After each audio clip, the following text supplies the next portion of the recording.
Hello everyone, good morning, welcome to knowledge account. আমরা দেখব 28 মে 2026-এর important current affairs, তার সাথে সাথে রিলেটেড স্ট্র্যাটেজিকে। যেমন আজকের ফার্স্ট কোয়েশ্চেন, 2026 সালের G20 পররাষ্ট্রমন্ত্রী সম্মেলন কোথায় অনুষ্ঠিত হবে? G20 ফরেন মিনিস্টার্স মিটিং, এটা হবে তোমার জর্জিয়ার আটলান্টাতে। G20 পররাষ্ট্রমন্ত্রী সম্মেলন 2026 31 অক্টোবর পর্যন্ত হবে, 30 থেকে 31 অক্টোবর 2026 তারিখে মার্কিন যুক্তরাষ্ট্রের জর্জিয়া অঙ্গরাজ্যের আটলান্টা শহরে হবে এটা।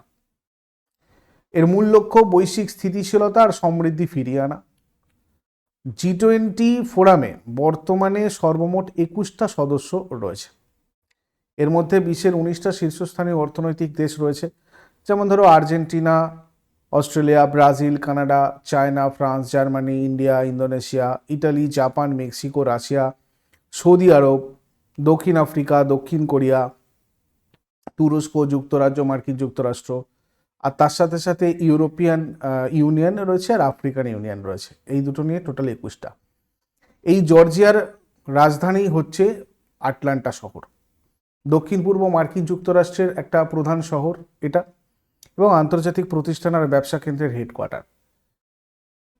G20 লিডার সামিট 2026 এটাও হবে 14 থেকে 15 ডিসেম্বর 2026-এ ফ্লোরিডার মিয়ামিতে অবস্থিত ট্রাম্প ন্যাশনাল ডেরালে। এই শীর্ষ সম্মেলনের আয়োজন করবেন মার্কিন প্রেসিডেন্ট ডোনাল্ড ট্রাম্প। 2024-এ ব্রাজিলের রিও ডি জেনেরোতে হয়েছিল এই G20 সামিট। 2025-এ দক্ষিণ আফ্রিকায়, 2026-এ G20 শীর্ষ সম্মেলন মার্কিন যুক্তরাষ্ট্রে আয়োজিত হওয়ার কথা হয়েছে। আচ্ছা, পরের প্রশ্নে চলে যাব। তার আগে বলি, নলেজ অ্যাকাউন্ট অফিসিয়াল অ্যাপে ইবুক সেকশনে তোমরা কারেন্ট অ্যাফেয়ার্সের A4 সাইজের পিডিএফগুলো পেতে পারো। ওখানে তোমাদের মান্থলি প্রত্যেক দিনের বেসিসে কারেন্ট অ্যাফেয়ার্সগুলো দেওয়া রয়েছে উইথ ডিটেলস, আর ইয়ারলি কারেন্ট অ্যাফেয়ার্সগুলো তোমরা টপিক ওয়াইজ এবং টেস্ট সিরিজ একসাথে কোর্স সেকশনে পাবে।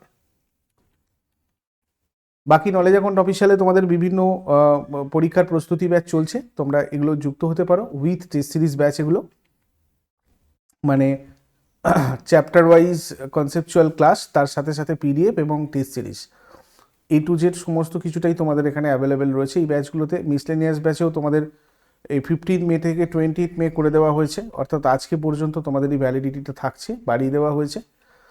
এই এক্সটেনশন করা হয়েছে এই তোমাদের অফার পিরিয়ডের ডেটটা। তোমরা চাইলে আজকের মধ্যে এটাতে যুক্ত হতে পারো এই প্রাইজে। এখানেও তোমাদের 20টা ফুল লেন্থ মক টেস্ট, বিষয় চ্যাপ্টার ভিত্তিক টেস্ট রয়েছে। আর পশ্চিমবঙ্গ পঞ্চায়েতের তোমাদের নতুন ব্যাচ লঞ্চ হয়েছে, এখানে প্রথম 5 দিনের জন্য 750 তোমাদের হচ্ছে প্রাইস রয়েছে, অফার প্রাইস। তো এগুলো সম্পর্কে ডিটেলস জানার জন্য এই নাম্বারে তোমরা হোয়াটসঅ্যাপ অথবা কল করতে পারো। চলে আসবো পরের প্রশ্নে। 2026 সালে মে মাসে ভারতের প্রথম এআই বেসড ফিজিক্যাল ব্যাংকিং শাখা কোথায় উদ্বোধন করা হয়েছে? এটা করা হয়েছে গুয়াহাটিতে, আসামের। 2026 সালের মে মাসে আসামের মুখ্যমন্ত্রী হিমন্ত বিশ্ব শর্মা গুয়াহাটিতে ভারতের প্রথম এই এআই চালিত ফিজিক্যাল প্লাস ডিজিটাল, যেটাকে বলা হচ্ছে ফিজিক্যাল বা ফিজিটাল আর কি, ঠিক আছে? তো এটার ব্যাংকিং শাখা উদ্বোধন করেছেন। এই অভিনব এবং প্রথম এআই চালিত শাখাটা স্লাইস স্মল ফাইন্যান্স ব্যাংক দ্বারা চালু করা হয়েছে। এর প্রধান লক্ষ্য শহর আর ব্যাংকিং সুবিধা থেকে বঞ্চিত গ্রামীণ এলাকার সাধারণ মানুষ আর ছোট ব্যবসায়ীদের কাছে সহজে সঞ্চয় আর ঋণ সুবিধা পৌঁছে দেওয়া। এরপর 2026 সালের 1 জুলাই থেকে সিবিএসই বোর্ড কোন শ্রেণীর শিক্ষার্থীদের জন্য 3টে ভাষা শিক্ষা বাধ্যতামূলক করেছে? ক্লাস 9-এর শিক্ষার্থীদের জন্য 3টে ভাষা শিক্ষা বাধ্যতামূলক করেছে। CBSE board national education policy 2020 মেনে আগামী 1 জুলাই থেকে, অর্থাৎ 1 জুলাই থেকে নবম শ্রেণীর শিক্ষার্থীদের জন্য 3টে ভাষা শেখা বাধ্যতামূলক করেছে। এই 3টে ভাষার মধ্যে অন্তত 2টো ভাষা অবশ্যই ভারতীয় দেশীয় বা স্থানীয় ভাষা হতে হবে। তৃতীয় ভাষাটির জন্য 10ম শ্রেণীতে কোনো বোর্ড পরীক্ষা হবে না, এটা স্কুল স্তরে আভ্যন্তরীণভাবে মূল্যায়ন করা হবে। 3 নম্বর ভাষাটিতে ভালো পারফর্ম করতে না পারলেও কোনো শিক্ষার্থীকে 10ম শ্রেণীর মেইন বোর্ড পরীক্ষা দেওয়া থেকে আটকানো হবে না। এরপরে 18ই মে 2026 তারিখে ভারতীয় বিমান বাহিনীর প্রথম মহিলা অফিসার হিসাবে কে cat A qualified flying instructor হয়েছেন? Squadron leader Sania.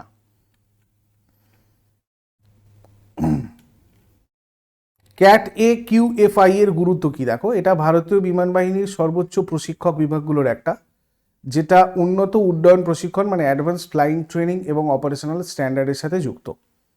এরপর 18ই মে 2026 তারিখে প্রধানমন্ত্রী নরেন্দ্র মোদীকে কোন দেশের সর্বোচ্চ বেসামরিক সম্মাননা grand cross of the royal Norwegian order of merit প্রদান করা হয়েছে? নরওয়ের।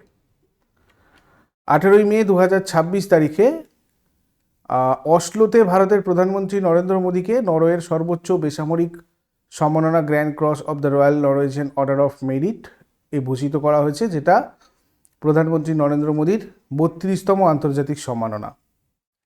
Royal Norwegian order of merit পুরস্কারটা 1985 সালে নরওয়ের রাজা ওলাভ পঞ্চম কর্তৃক প্রবর্তিত হয়েছিল। এটা নরওয়ের স্বার্থে এবং আন্তর্জাতিক সম্পর্ক জোরদার করার ক্ষেত্রে অনুকরণীয় অবদানের জন্য বিদেশি নাগরিক এবং নরওয়েজিয়ান নাগরিকদের দেওয়া হয়।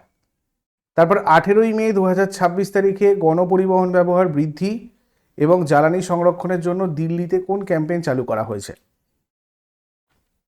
মেট্রো সোমবার, মেট্রো মন্ডে একটা ক্যাম্পেইন চালু করা হয়েছে 18ই মে 26 তারিখে। এই ক্যাম্পেইনটা দিল্লি সরকারের 90 দিনব্যাপী চলমান মেরা ভারত মেরা অবদান উদ্যোগের একটা অংশ। দিল্লি মেট্রো প্রতি সোমবার 6টা অতিরিক্ত ট্রেনের মাধ্যমে মোট 24টা অতিরিক্ত ট্রিপ পরিচালনা করবে। জ্বালানি সাশ্রয় দিল্লি সরকারি কর্মচারীদের জন্য সপ্তাহে 2 দিন বাধ্যতামূলক ওয়ার্ক ফ্রম হোম নীতি জারি হয়েছে। যানজট কমাতে সরকারি অফিসের সময়কাল 10:30 থেকে সন্ধ্যা 7টা এবং এমসিডি অফিসের সময়কাল 8:30 থেকে বিকেল 5টা করা হয়েছে।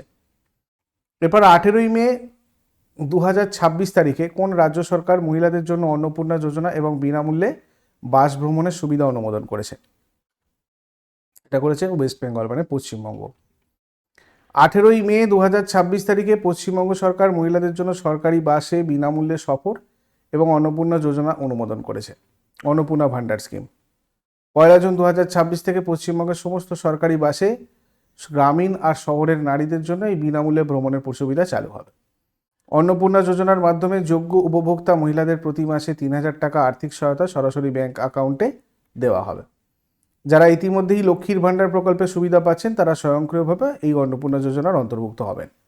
লক্ষ্মীর ভাণ্ডারের বাইরে থাকা বাকি যোগ্য মহিলাদের জন্য একটা নতুন পোর্টাল খোলা হবে এবং 1 জুন 2026 থেকে এই প্রকল্পের টাকা দেওয়া শুরু হবে। এবার 2026 সালের মে মাসে কে যুক্তরাজ্যের ইতিহাসের কনিষ্ঠতম ভারতীয় বংশোদ্ভূত মেয়র হিসেবে শপথ নিয়েছেন? তুষার কুমার। 23 বছর বয়সী লেবার পার্টির কাউন্সিলর তুষার কুমার যুক্তরাজ্যের ইতিহাসের কনিষ্ঠতম ভারতীয় বংশোদ্ভূত মেয়র নির্বাচিত হয়েছেন। 13ই মে 2026 তারিখে বোরহামউডের ফেয়ারওয়ে হলে আয়োজিত অনুষ্ঠানের মাধ্যমে তিনি এলস্ট্রি এবং বোরহামউড এর মেয়র হিসেবে শপথ নেন। তারপর 2026 সালের মে মাসে ভারতীয় প্রতিরক্ষা মন্ত্রী রাজনাথ সিং কোন দ্বিপাক্ষিক প্রতিরক্ষা সহযোগিতা জোরদার করতে সফর করেছেন? ভিয়েতনামের সাথে। ভিয়েতনামে করেছেন তিনি সফর 18 থেকে 19 মে 2026-এ আমাদের রাজনাথ সিং। ভিয়েতনামের প্রেসিডেন্ট তো লামের সাথে তিনি দেখা করবেন। ভিয়েতনামের প্রতিরক্ষা মন্ত্রীর সাথে দুই দেশের সামরিক আর প্রতিরক্ষা সহযোগিতা বাড়ানোর বিষয়ে আলোচনা করবেন। এই সফরে ভারত আর ভিয়েতনামের মধ্যে আর্টিফিশিয়াল ইন্টেলিজেন্স এবং কোয়ান্টাম প্রযুক্তির উপরও চুক্তি স্বাক্ষরিত হবে। এরপর ভারতের প্রথম চালকহীন এয়ার ট্রেন বা অটোমেটেড পিপল মুভার কোন বিমানবন্দরে তৈরি করা হচ্ছে? ইন্দিরা গান্ধী আন্তর্জাতিক বিমানবন্দর, দিল্লি। আচ্ছা, এখানে একটা কথা বলি, এটা তোমাদের অলরেডি হয়ে গেছে, হ্যাঁ, 18তে এই চুক্তিটা স্বাক্ষরিত হয়ে গেছে। আচ্ছা, আমার এখানে একটু বলার ভুল হয়েছিল, যাই হোক। তো এটা ইন্দিরা গান্ধী আন্তর্জাতিক বিমানবন্দর, দিল্লিতে এই প্রথম চালকহীন এয়ার ট্রেন বা অটোমেটেড পিপল মুভার তৈরি করা হচ্ছে। দিল্লির ইন্দিরা গান্ধী আন্তর্জাতিক বিমানবন্দরে ভারতের প্রথম চালকহীন air train automated people mover তৈরি হচ্ছে, যার দৈর্ঘ্য মানে যেটা দিয়ে চলবে যে রুটটা তার দৈর্ঘ্য হচ্ছে 7.7 কিলোমিটার, যার মধ্যে 5.7 কিলোমিটার এলিভেটেড, আর 2 কিলোমিটার সারফেস লেভেলে থাকবে। এই বিমানবন্দরের টার্মিনাল 1, 2, 3 অ্যারো সিটি এবং কার্গো সিটিকে যুক্ত করবে এটা। এর জন্য প্রায় 2000 থেকে 4000 কোটি টাকা খরচ হয়েছে, আর এটা 2027 সালের শেষ নাগাদ মানে 2028 সালের মধ্যে সম্পূর্ণ চালু হওয়ার সম্ভাবনা রয়েছে। 2026 সালের মে মাসে কোন রাজ্য সরকার পরিবেশ রক্ষার্থে প্রায় 4 লাখ বর্গমিটার সংবেদনশীল জমিকে নো ডেভেলপমেন্ট জোন হিসেবে ঘোষণা করেছে? গোয়াকে। দেখো, পরিবেশ রক্ষায় ওল্ড গোয়া এবং সেন্ট ক্রুজ গ্রামের 4 লাখ বর্গ কিলোমিটার ম্যানগ্রোভ এলাকাকে নো ডেভেলপমেন্ট জোন হিসেবে ঘোষণা করেছে গোয়া সরকার। মানে নির্দিষ্ট কোনো ভৌগোলিক বা পরিবেশগতভাবে সংবেদনশীল এলাকা, যেখানে সরকারি নিয়মকানুন অনুযায়ী স্থায়ী নির্মাণ কাজ বা স্থায়ী কোনো বাণিজ্যিক উন্নয়ন ডেভেলপমেন্ট আংশিকভাবে নিষিদ্ধ থাকে। পরিবেশ আর প্রাকৃতিক ভারসাম্য রক্ষা করার জন্য এটা এরকম ধরনের করা হয়। তো Goa town and country planning road old গোয়ার চারপাশে 1,02,000 বর্গমিটার জমিকে বিশেষভাবে সংরক্ষিত ঘোষণা করেছে। এর জন্য প্রাক্তন পর্তুগিজ ঔপনিবেশিক রাজধানী ওল্ড গোয়ার তার ঐতিহাসিক চার্চ আর স্থাপত্যের জন্য একটা বিখ্যাত ইউনেস্কো ওয়ার্ল্ড হেরিটেজ সাইট, মোট কথা। আচ্ছা, এরপর আগের দিনে হোমওয়ার্ক দেখবো। হরজঙ্ক রাজবংশের প্রতিষ্ঠাতার ভগবান বুদ্ধের সমসাময়িক সম্রাট বিম্বিসার। সংসদের পরপর 2 অধিবেশনের মধ্যে ব্যবধান 6 মাসের বেশি থাকে। আর আজকে তোমাদের জন্য প্রশ্ন থাকবে, অরণ্যের অধিকারের রচয়িতাকে? ভারতে 1973 সালে প্রজেক্ট টাইগার কোন জাতীয় উদ্যান থেকে শুরু হয়েছিল? এগুলো শেষকালে কমেন্টে জানো। চট করে আগের দিনেরগুলো কুইক রিভাইজ করে নেবো। যারা যারা লাইভে রয়েছে অ্যান্সার করার চেষ্টা করো। 19 মে 2026 রিভিশন কী ছিল? 2026 সালের মে মাসে প্রধানমন্ত্রী নরেন্দ্র মোদীকে কোন দেশের সর্বোচ্চ রাষ্ট্রীয় সম্মান royal order of the polar স্টারে ভূষিত করা হয়েছে? সুইডেন হয়ে যাবে এটা। ভারত তার ক্রমবর্ধমান শক্তির চাহিদা মেটাতে কোন দেশের সাথে গুজরাট পর্যন্ত 40,000 কোটি টাকার গভীর সমুদ্রের তলদেশ দিয়ে গ্যাস পাইপলাইন প্রকল্প বাস্তবায়নের পরিকল্পনা করছে? ওমান। 2026 সালের মে মাসে ভারতের নারকোটিক্স কন্ট্রোল ব্যুরো কোন বিশেষ অপারেশনের মাধ্যমে দেশে প্রথমবার 182 কোটি টাকার নিষিদ্ধ ক্যাপটাগন মাদক উদ্ধার করেছে? অপারেশন রেজ পিল।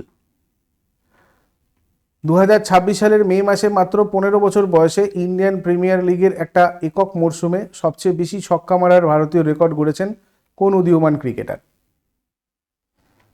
বৈভব সূর্যবংশী। 2026 সালের মে মাসে জারি করা হেনলি পাসপোর্ট ইন্ডেক্স 2026-এ ভারত কোন স্থান অর্জন করেছে? 78তম স্থান। কোন ফার্মাসিউটিক্যাল কোম্পানি অ্যালঝেইমার্স রোগের চিকিৎসার জন্য ভারতে অনুমোদিত প্রথম ড্রাগ ডোনানেম্যাব ব্র্যান্ড লোরমালজি লঞ্চ করেছে? এলি লিলি। 2026 সালের মে মাসে সম্মিলিত জাতিপুঞ্জের বনমঞ্চ এর 21তম অধিবেশনটি নিচের কোন শহরে সফলভাবে আয়োজিত হয়েছে? New York. 2026 সালের মে মাসে ভারতের চিকিৎসা সমাজকে আর্টিফিশিয়াল ইন্টেলিজেন্স বিষয়ে প্রশিক্ষণ দিতে কোন জাতীয় মিশনটি চালু করা হয়েছে? National AI doctors mission. 2026 সালের মে মাসে জারি করা নতুন অধ্যাদেশ অনুযায়ী ভারতের সুপ্রিম কোর্টের প্রধান বিচারপতি সহ সর্বমোট বিচারকের সংখ্যা 34 থেকে বাড়িয়ে কত করা হয়েছে? 38 জন। 2026 সালের মে মাসে রাশিয়া উত্তর অঞ্চলের প্লেসেটাস কসমোড্রোম থেকে কোন অত্যাধুনিক আন্তঃমহাদেশীয় ব্যালিস্টিক ক্ষেপণাস্ত্রের সফল পরীক্ষা সম্পন্ন করা হয়েছে? RS-28 Sarmat. এগুলো ছিল আগের দিনের কোয়েশ্চেন। ইউজফুল বলে মনে হলে অবশ্যই সবাই লাইক করো, বন্ধুদের সাথে শেয়ার করো। আর প্রতিদিন সকাল 6টার সময় ডেলি কারেন্ট অ্যাফেয়ার্সের আপডেটের জন্য নলেজ অ্যাকাউন্টকে সাবস্ক্রাইব করে বেল আইকন প্রেস করে অলে ক্লিক করে রাখো। Thank you so much, take care, have a great day.